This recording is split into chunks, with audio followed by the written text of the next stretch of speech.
Welcome to Grow Law Firm Podcast. I have a repeat guest here with me, Luis Scott of Scott Bader, or Bader Scott rather, is a man who soon will not need an introduction because he is on so many different things. He is a personal injury attorney that has quite a story. He is the author of multiple books. I'm looking forward to consuming your new book. It Must Hurt, I believe, is the name of the title. I think everybody should read that. Who is on a journey. And I had Luis on my podcast about 2 months ago, and he was gracious enough to send me a copy of his book, The King of Growth, that quickly became one of my favorite marketing books for attorneys. And I've consumed many. Luis, welcome back to the podcast. Thanks for having me. I'm looking forward to having this discussion and diving into the book a little bit more. It's going to be awesome. Yeah, absolutely. Here's what I loved about the book. I think it's a very practical guide for an attorney who seeks growth and does not really understand why others are growing a lot faster than they do. There are a lot of answers that would be found in this book. So, to whoever did not read it, I definitely recommend that you grab it, and you will see in this podcast why you should grab it. And to whoever grabbed it and read it once, I suggest reading it again. This book is really worth not just reading, but studying. It's not a how to manual. For marketing, a how to manual would be like, if you remember, I'm aging myself here, Britannica Encyclopedia.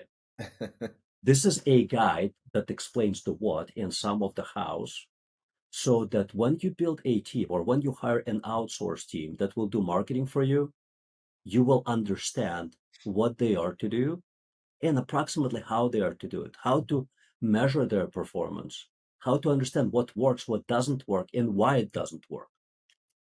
It also opens up on some of the very important subjects that most others do not dare to cover, like how much is an appropriate marketing budget if you really want to rapidly grow, not the BS 4.3% per year, which most law firms grow by, barely keeping your head above water, but the real growth. So I'm very excited about this. And I am going to actually read some excerpts from the book, and then we're going to cover them. All right, let's do it. So I am going to start with, before I actually read from the book, I want to say that this book is not just about marketing, it's about developing a business acumen, which for such smart people as lawyers, it requires significant brain power to become a lawyer. Mhm. Business acumen is not common. Would you agree with that? Oh, absolutely. I mean, most people are good at understanding how to manage the law and how to analyze the law, but they've never thought about how to construct a business. And those are two very, very different things. Yeah. You talk about one of the biggest hurdles, or at least I believe that it's one of the biggest hurdles that law firm owners are facing when they're figuring out what to do to grow their law firms. And here's the hurdle, here's the excerpt. Mhm. It is, this seems like common sense, but you would be surprised how many times I have to tell a lawyer to stop focusing on policies and procedures and start focusing on acquiring clients. Developing systems, policies, and procedures has become the scapegoat for law firm owners who fear marketing their law firm or investing in their law firms. I so agree with this. The focus is on the minutia, the operations, something that a legal admin can do, Mhm. but you as a law firm owner should be focused on the growth. Yeah, one of the problems that happens is many business owners, and this actually applies to anybody. This is not even law firm specific, but I can speak to law firm owners because I am one and I work with hundreds of them. They go and gravitate towards the things that are the easiest. See, it's easy to write a policy and procedure and have a deliverable. You have a piece of paper that shows the policy, the procedure, the SOP, whatever. And that feels easy. It feels good. It's like we did something. We accomplished something. It's harder to theorize and strategize a marketing plan and then have to wait 6, 7, 8 months to see that deliverable come to fruition. And so what ends up happening is instead of marketing, people will say, and I've heard this before, people will say things like, I don't need to market. I don't need more clients. What I need is to be systematized. What I need is a better training. What I need is better people. And it's like, no, you don't need any of that right now. You need clients. And when you get clients, you will have the revenue to pay for the people to do all those other things that you're really wasting your time on. Why do you think people are so focused on this minutia? Is it just the comfort level, something that they know? What's It's the comfort level, but it goes back to that concept is if I know I'm going to have a deliverable at the end of doing this activity, and I don't know I'm going to have a deliverable doing the marketing activity, my entire body, mind, soul says, do the thing which is gonna give you the ROI, the immediate ROI. I remember somebody saying that CEOs, business owners, are adrenaline junkies, they are workaholics, and they are deliverables based. They want to see something happen. And so they will work as hard as they can. They will take as much risk as they can to see a deliverable. But what they're not willing to do for the most part, most CEOs, and I'm painting with the broad brush right now, but in my experience, no matter the industry, most CEOs have a very hard time being patient. And because they don't have patience, they gravitate towards the things that give them the sense, that give them that dopamine high of achievement, and that is having a deliverable that they can control. Which is another problem with many owners, is that they say they don't micromanage, but they're total control freaks, and so they want control over every aspect. And in marketing, you don't really have control. So a couple of points there to discuss. One is, how do you overcome this? And you talk about marketers' mindset. I think Mhm. that's the concept that we should focus on. Yeah, I mean, I think that the marketer mindset is that marketing is your highest and best use. In terms of what when we're trying to figure out what is our highest and best use of our time, marketing and sales are the number one thing that you should be doing. I would say that even as a practitioner, I don't practice law anymore, but I do consulting, and as a practitioner in the consulting space. Outside of the hours that I spend consulting clients, I spend 90% of my time thinking about how to generate more business, which is kind of odd because I grew a business from 0 to 5 million in 2.5 years. And yet that's all I think about is how do I generate more business? Because everyone else can do all the other things. I can hire people to be great operations people. I can hire people to do policies and procedures. I can hire them to do all kinds of other things, but I can't hire them to develop the strategy that is going to promote my brand the best. But I know my brand, and I know what I want out of my clients, and I know what I want out of my business, and I know what I want out of my life. And therefore, I'm in the best position to spend my time to be marketing and doing sales. So that's the marketing mindset, is that marketing is the most important thing you can do for your business. Sales is probably the second most important, but definitely very close to, maybe it's 1B, the most important thing you can do for your business. And if you focus on marketing and sales, you will have enough clients to justify hiring the people you need to scale your business. Yeah, and Luis should know. I haven't mentioned this at the beginning of the podcast. Not only are you one of the owners of an incredibly successful personal injury law firms in Atlanta. Last we spoke, you guys were doing about $40 million, which is a That's huge right. accomplishment. Yeah. The second business that you own and actively spend your time on and energy is the eight-figure law firm, which is a consulting group that helps ambitious law firm owners go from wherever they may be today to those eight figures, 10 plus $1 million. So you speak from experience, your personal experience, and experience of so many others. Absolutely. And our target is, if you're 1 million and above, we can get you to 10 million in usually 4 years or less. Now, that's a very radical growth trajectory when you think about it. Only about 0.15% of law firm owners reach 10 million in predictable revenue.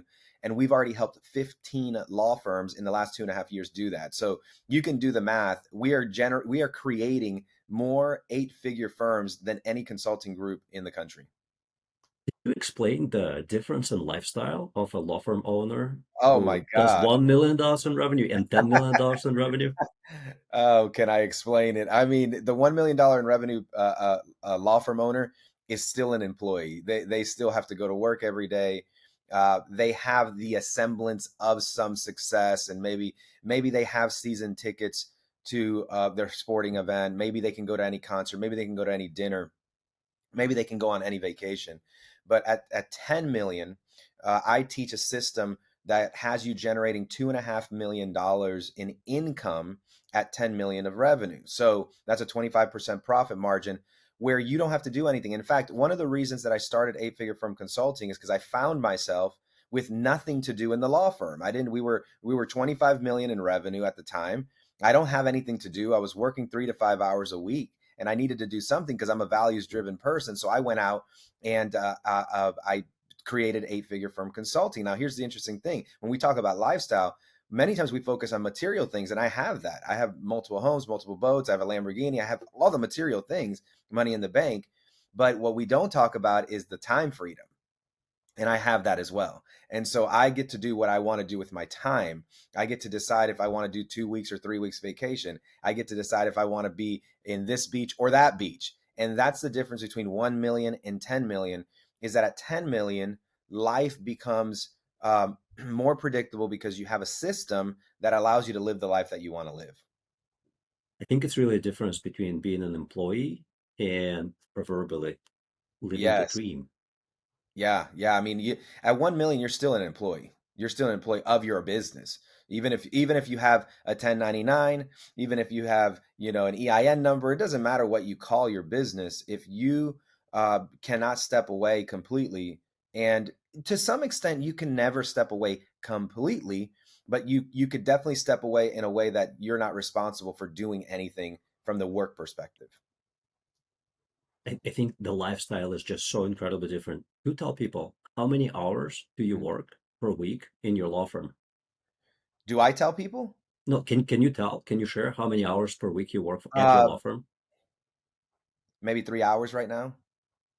It's yeah. The crazy thing is that I'm working about maybe 3 hours a week in my law firm, and we'll grow by 10 million in revenue this year. So we will add 10 million in new revenue just this year, and I'm working about 3 hours a week in the law firm, maybe five. Sometimes I get really crazy and have to work 10 hours. Oof, sorry, sounds awful. Now, most folks who operate a $1 million business, be it a law firm or any other business, they Mm. don't work 40 hours a week. They probably work 70 to 80. Yeah, Yeah, because things are not working as well as they could, that's right. because there are already employees to manage, Right. because there is not enough profit or revenue to go around to hire really skilled employees often, not always, but often. And there are numerous gaps that the owner usually has to fill. So the owner wears multiple hats, and life is not easy. If I You know had, what?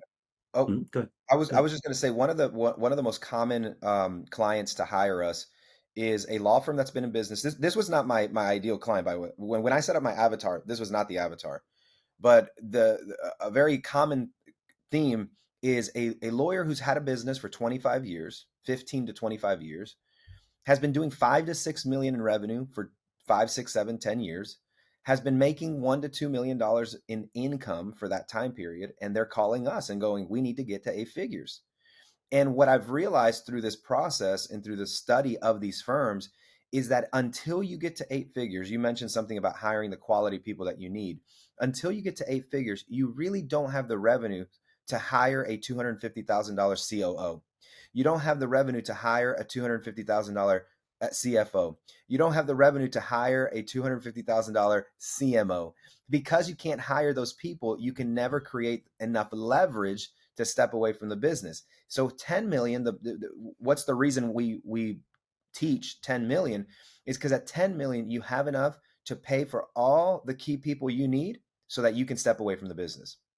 That's why that is not the mountaintop, but that is base camp. We need to get there, and once we get there, we can decide if we want to grow from there. But that's the point where you can hire everyone you need to make sure that your business runs without you. I love what you just said, that that's a base camp. It's not the Yes. mountaintop. So obviously you have climbed over that base camp and you keep on climbing toward the mountaintop, whatever it may be. You guys decide. Yeah, absolutely. It's like Mount Everest, right? Mount Everest has base camp, and then they do additional camps as you go up the mountain. And you get to decide if you want to go to the peak. What is the peak? Well, the peak is whatever your goal and dream is. For me, the peak is nine figures in revenue, which will be 50% of the way there this year. And so nine figures in revenue is the peak for me. At that point, maybe I'm contemplating something different in my life. I don't know, but definitely fully stepping away at that point. But base camp is still a good place. I think I was doing some research on Mount Everest. Base camp is like 17,000 feet up the mountain. Like that's still a good place to go to. 100%. So let's put ourselves into shoes of somebody who may be listening, watching this, and they're running a typical small law firm.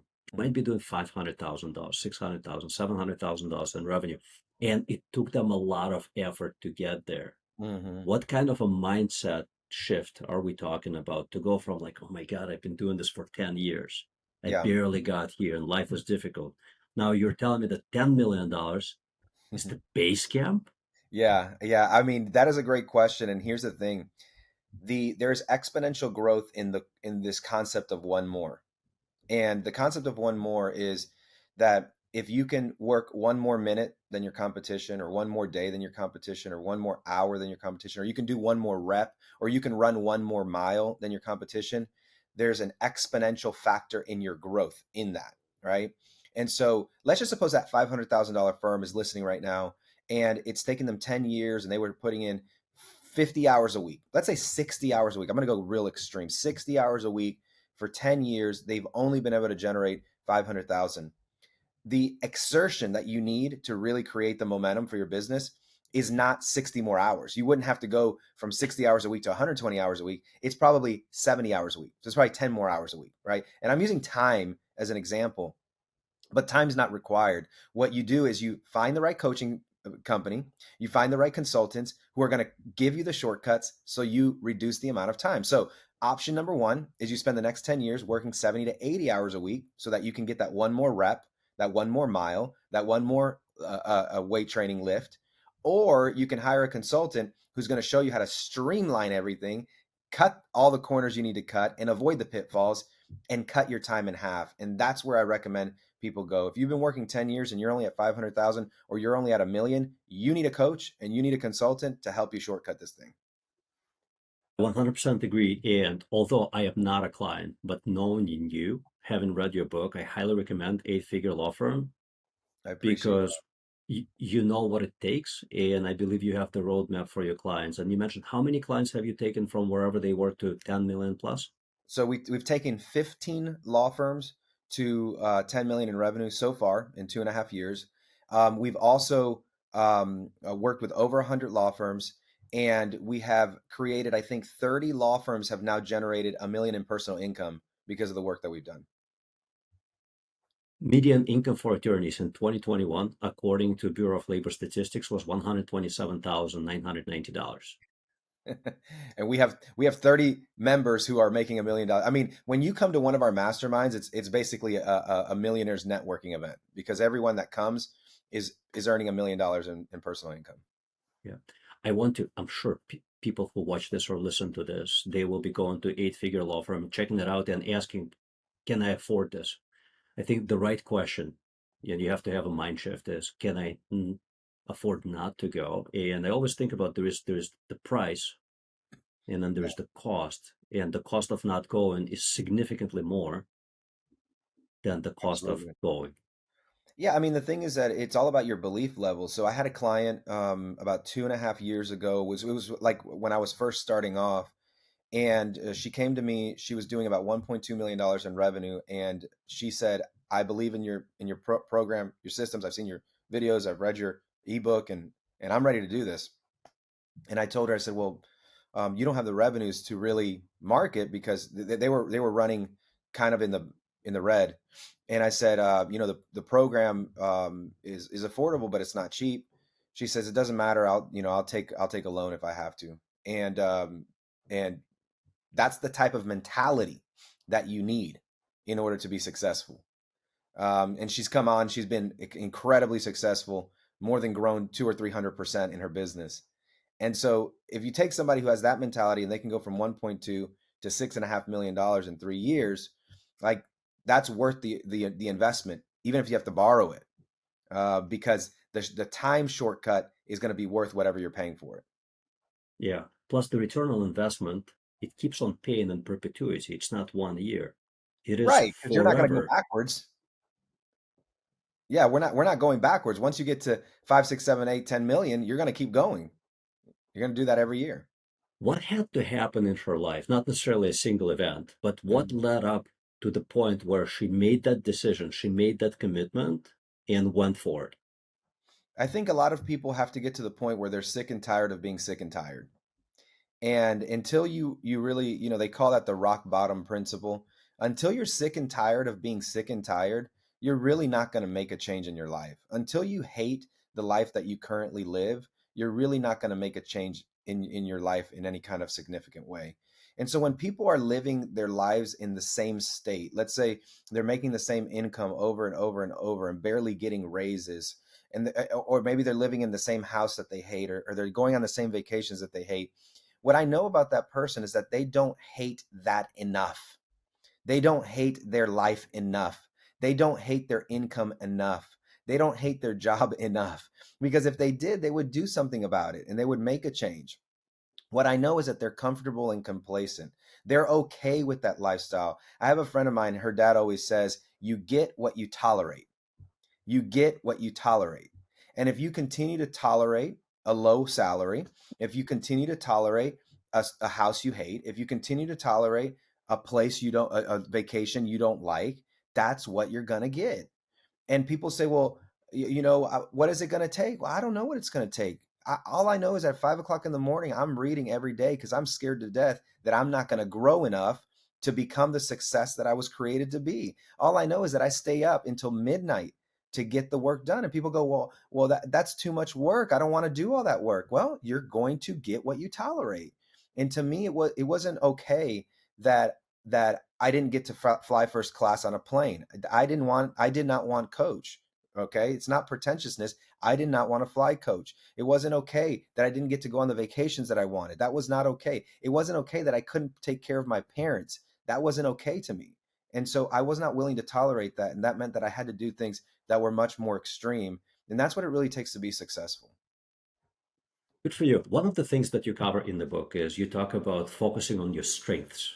Mhm. But what if the law firm owner who is watching this, listening to this, or reading your book recognizes that marketers' mindset is not their strength? Mhm. They're just not a business person. They started a law firm because they wanted better than the job that they had at the wherever they worked. Now Mhm. they have their own law firm, they have their own struggles, but it's just not their strength. What do you tell them? I tell them that they need to find someone who complements them. I tell them that they need to find someone who's amazing at marketing, and they need to make the investment into that person, and they need to make the investment into their own personal enrichment. I was not really great at networking. This is very surprising to a lot of people who meet me because most people who meet me say you're very extroverted. I'm like, I am totally not extroverted. I'm drained at the end of a networking meeting. Like I don't even really want to be there. I want to kind of go to the house and just hang out. But the reason that people think I'm extroverted is because about 10 years ago, and even as recently as maybe 3 years ago, I told myself I didn't know going back to the tolerate, I no longer wanted to tolerate feeling uncomfortable in a networking event. And I went and downloaded 25 books on networking and read every single one of them and was like, this is gonna be my thing. And one of the books was called Charisma Can Be Learned. And because I always thought that people were just naturally charismatic. And no, you can learn to be charismatic. It's the art of being an actor. So I can come on here and I can be like, "Hey guys, I'm ready to talk to you. Oh my gosh. Hey, hey Paul, hey Becky, how's it going? How are the kids?" Like I can be that way if I turn myself into an actor, right? And so I learned that by reading these books. And I said, you know what? I can be charismatic. I can be outgoing. I can be friendly. And so there's two things that I would tell you is if you're not great at marketing and you have to have the marketing mindset, you're going to have to hire someone who can do the work because you're generally not going to fall into things that you don't love, but you need to get super educated on how to market so that you understand when you're working with vendors and with people on your team. Would you agree that this is one very common problem when attorneys partner up with other attorneys to build a firm or to beef up their firm? they tend to be people with exact same skill sets, maybe different practice areas, but they don't really complement each other. They don't complement each other because they joined the person because they got along really nicely. Mm. And so they meet someone, they're both PI attorneys, they both love going to court, they both love let's work together. Let's just, let's start a business together. And they're both lawyers. They're both not business owners. They're both not good at money management. They're both not good at marketing. That's not going to work. And so you want to make sure that if you decide to go in a partnership with someone, that you've made the decision that that someone is is someone who actually has different skill sets than you. So true. You have a business partner. I assume that you and he have different skill sets and focus on different things. Yeah, for the last 5 years, he's primarily been involved in vision and marketing, and I've done operations and finance. Makes perfect sense. I have the same or very similar arrangement with my business partner. I want Nice. to read once again from the book about what I think is a very common hurdle for an objection Mhm. toward developing a marketing mindset and toward just doing marketing in general. If your mindset is that you don't have enough resources because you can't grow your firm, and you can't grow your firm because you don't have enough resources, you'll forever be stuck in a negative feedback loop. At some point, you have to take the plunge and start spending money on marketing so you can generate a return. The key to interrupting, and this is so important, the key to interrupting this vicious cycle of inaction is to focus on what you do have and make that your biggest strength until you can ramp up those other areas. The truth is, you will always be constrained in some way. And the sooner you learn to think outside of your limitations creatively, the sooner your marketing mindset will become your superpower. Mm. I mean, I loved hearing that again. Here's the thing: we can always find what we need in the universe to get us to the next level. And when I talk about that negative feedback loop, is that people say, I need money to grow my business, and my business won't grow because I don't have money, not realizing that their greatest asset is probably the sweat equity. And in the same way that you could start your business from nothing and be wherever you are, 200,000, 500,000, a million, you can go from a million and go to wherever you want to be. You just have to be as creative as you were at the beginning. See, at the beginning, you didn't have any money, but you were creative enough to get to 500,000 or a million. And then the question is, now that you don't have any money again at the million, how do you think creatively enough to get to 1.5 and 2?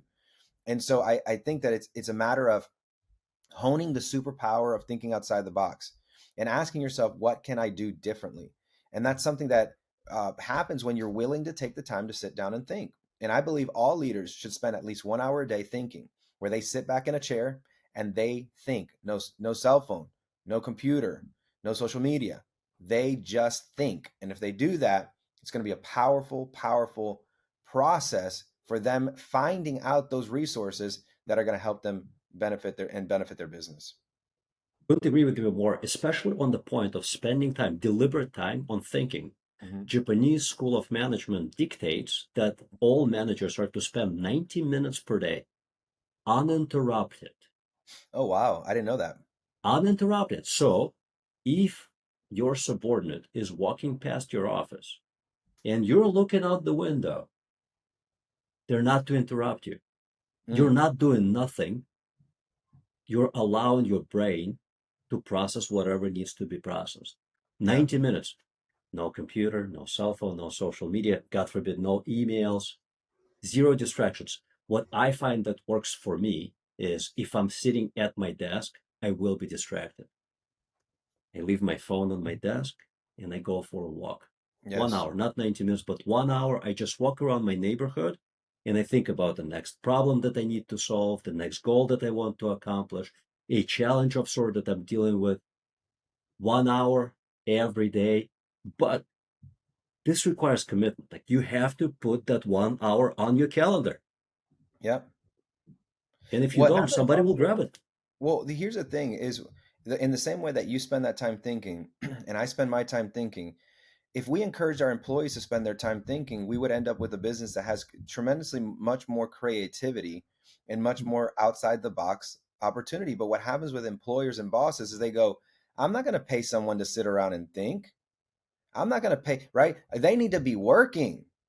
And so then we lose out on this tremendous creativity that we could acquire from these people. And what I've done in Eight Figure Firm is all of my team is encouraged to spend some time thinking. I tell them, go off and think about that for a while and then come back and tell me what you've thought about. In fact, this morning I was sending my director of operations for Eight Figure Firm, and I said, let's start thinking about our product and let's start asking the question, how do we make the product better?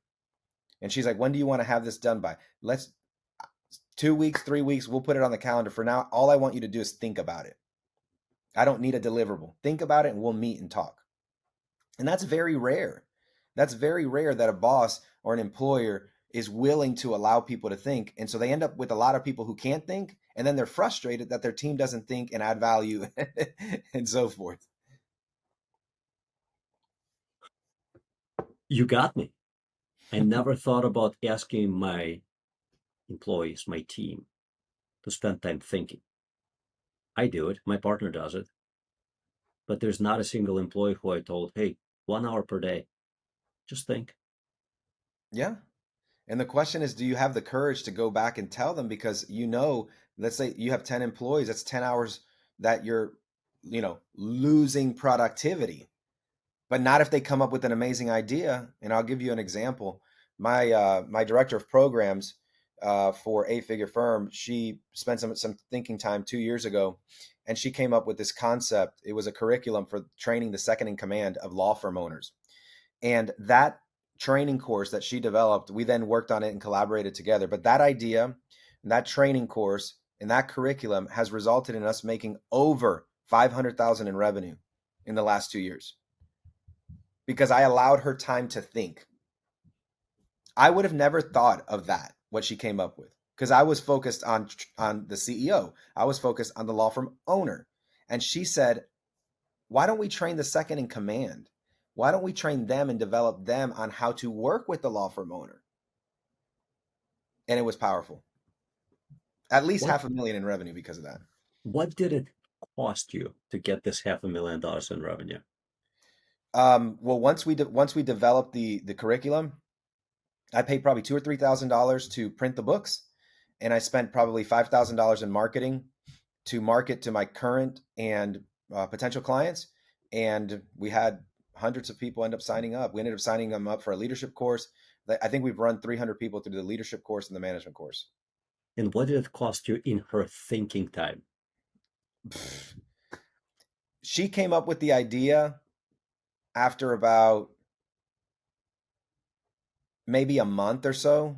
So let's say 20 hours of thinking time. Right?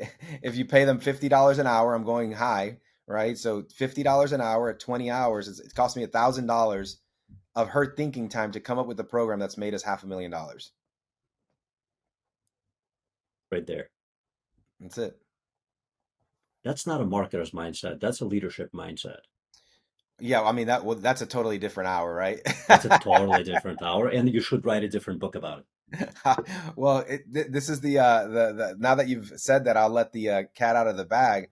I'm in the process of writing a book called Limitless Leadership, and how to live to your full potential in a world that wants to keep you constrained. And so we're going to be talking about how to truly be an amazing leader, and it's some of the things that I've learned that work.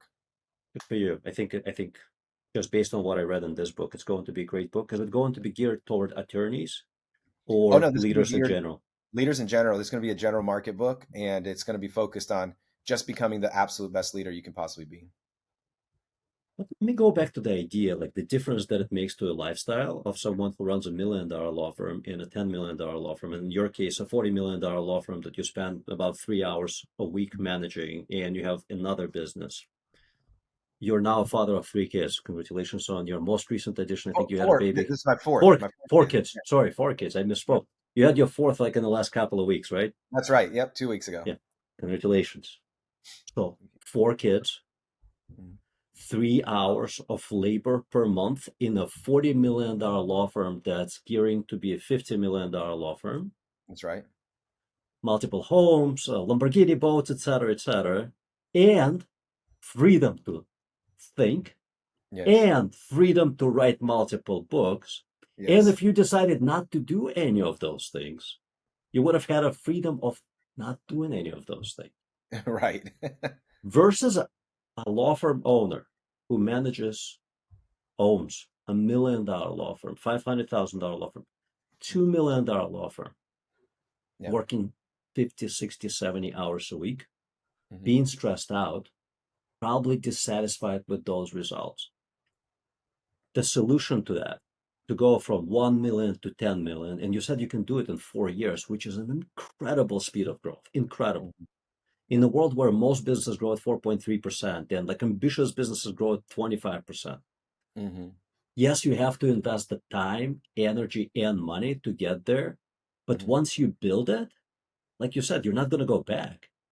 The Right. ROI is in perpetuity. So invest into developing that marketer's mindset, invest into developing that leadership mindset, and invest into getting the right people. And when I say the right people, it's not just employees, it's getting the right consultants who Yeah. are going to compress this journey from what could take 30 years Mhm. into 4 years. Getting Yeah. the I right. mean, I'm going to be releasing some testimonial information and videos of one of my clients, one of my absolute best clients who started working with me when she was 2 million in September of 2021. This video is being recorded now, September of 2023, and she just surpassed 10 million in revenue. She went from 2 to 10 in 2 years, 24 months using the program. What are the big 3 to 5 steps she had to take to get there? So after you overcome your ego, your pride, and your fear, step number one was to spend 25% in marketing, which is outlined in that book, to do it in the way that we teach. Step number two was to become a better and more incredible leader. And step number three was to hire better talent. And those were the three things she did. She went all in the marketing. She started working on herself and developing herself, and she started hiring better people. And the next thing you know, she went from 40 to 120 employees as well in 2 years. So from 40 to 120 employees in 2 years, from 2 to 10 million in revenue in 2 years. That's an amazing story. I wonder how she felt seeing this tremendous growth in just 24 months. Well, I mean, her and her husband just bought a private plane, so a jet. So that I'm sure she feels okay. Yeah, I'm sure she does. So yeah, they bought a jet, and so life is good when you can earn 2.5 $3 million a year. Life gets good. So That's and it's amazing. predictable because what we teach is predictability of outcomes. That's what we want more than anything. Let's talk about that 25% allocation. It's 25% of your last 12 months revenue, and you can continue to ramp it up quarter over quarter. Allocation toward marketing. I want to break it down. I know that you broke it down very specifically. Hmm. Those are guidelines within the book. Here's what I found very interesting. You suggested that out of those 25%, let's say the firm did $1 million over the last 12 months. So your recommendation is allocate 250,000, which is seriously going to eat away take Hmm. home pay from the owner who's doing $1 million. Of You course. suggest allocating $250,000 or 25% of that million toward marketing, which is attracting new clients. But here's what really caught my attention. Out of that 25%, you recommend that 60% of it Hmm. goes toward branding, Hmm. branding type of marketing. I didn't get a strong sense of specifically what type of branding marketing you're Hmm. recommending to do for that 60%, which is still majority of the budget. Can you talk about that? Yeah. So uh, just to really refine that process, I've now broken down the size of the law firm to develop a better system for spend. If you're between 0 and 3 million, 80% of your budget should go towards direct response, 20% to branding. If you're between 3 million and 8 million, 60% branding, 40% direct response. If you're in 8 million and above, it's 80% branding, 20% direct response. So it flips from the front to the back. The branding that I'm talking about is creating awareness. So everything that creates awareness but doesn't have a direct connection between the visual or message and hiring the firm is considered branding. So social media post, organic social media post is branding. Um, because there's no real direct link. They see your ad and they just keep going. They see your ad 2 times, 3 times, 35 times they see your ad, and then they may eventually call. That's branding. A paid search, so pay per click, LSA, paid social media with a call to action, call us now, click on this button, that is direct response. And so that's how I divide it up. Anything that doesn't have a direct line. And the reason that we know, so like TV is branding. And I had somebody argue with me about this, and they said, no, no, no, no, no. TV is not branding, it's direct response. I said, okay, what I want you to do is I want you to spend a third, a third, a third on TV, a third on radio, and a third on billboard. And let me know if you can attribute every single client that comes through your doorstep. You can't. You don't know Impossible. where they're coming from, right? They don't, they may tell you it's a referral. They may tell you it was a friend. They may tell you it was from here, from there. I don't know where I saw you, because there's no direct link between the TV ad and the person calling you. Unlike pay per click, they click on your ad and you get their phone number. So that's how you know. That's not the case with social media. That's not the case. Now, they may tell me that it came from social media. They may tell me it was from the TV or the radio, but there's no direct link unless they tell me. And so that's why I classify those things as branded campaigns. There's another factor that should be considered, and that is when you do branded type of marketing, whether it's, I just refer to as a broadcast, right? You're broadcasting your message out there, whether they care to see it or not. Most Or people not. Yep. don't. But when they are searching, when they actually have the need, if they do have that brand recognition, if they have seen your name Hmm. dozens of times or hundreds of times, the probability that they will actually click on that link in direct response marketing, like search marketing, Hmm. increases because they already like, oh yeah, I've seen their ads, like they've been around forever. They're all over the town. Familiarity is critical to having a better and more efficient marketing plan. And I give this example all the time. And I don't know if Chick-fil-A exists everywhere, but if you live in the South and definitely in the East Coast, there are Chick-fil-A's. But Chick-fil-A is like a McDonald's. It's a chicken restaurant. For those of you guys who've never heard of it, it's a chicken restaurant like a McDonald's, the best customer service you've ever experienced. And here's the thing, if I'm driving down the road in Georgia and I see Mama's chicken sandwich, and then right next to it, I see Chick-fil-A, I don't care if Mama's Chicken Sandwich has a 5.0 with 1,000 reviews. I'm going to go to Chick-fil-A because it's a known quantity. I've never heard of Mama's Chicken Sandwich. I don't know who Mama's Chicken Sandwich. I'm going to need somebody to tell me that who's eating there that it's good, right? And that's what familiarity does for you, is it provides you the opportunity to get people to pay and to pay a premium. Louis Vuitton does not have to convince people that they have good handbags. It doesn't have to convince people that their brand is going to give you extra status. There's so much familiarity between pop culture and hip hop and people buying it that everyone sees the LV and they know it's that Louis Vuitton, that's status. And you want to create status with your law firm. Does does your law firm exude that status? Do they think about your law firm and say, "Wow, yeah, that's a good brand right there. I want to be a part of that if I have a case." And if people don't say that, then they don't know you well enough. And that's what you want to do with your marketing.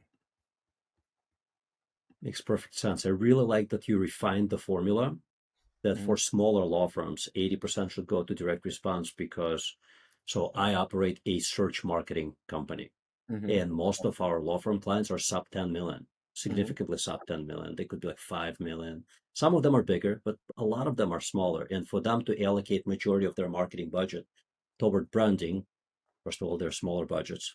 Mm-hmm. Second of all, they would just not get a significant uplift. But as they grow, they should be allocating more toward branding. And let me give you a really funny example. So I immigrated to United States 30 years ago, have always lived in Chicago.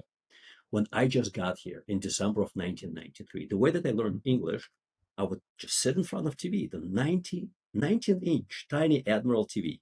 Back then it was huge, but today Yeah. 19 inches, nothing. And I would watch public television. I didn't go to school the first few months. I would just sit and watch, but because we moved into like a terrible neighborhood, my sister was like, "You're not going to this school." Yeah.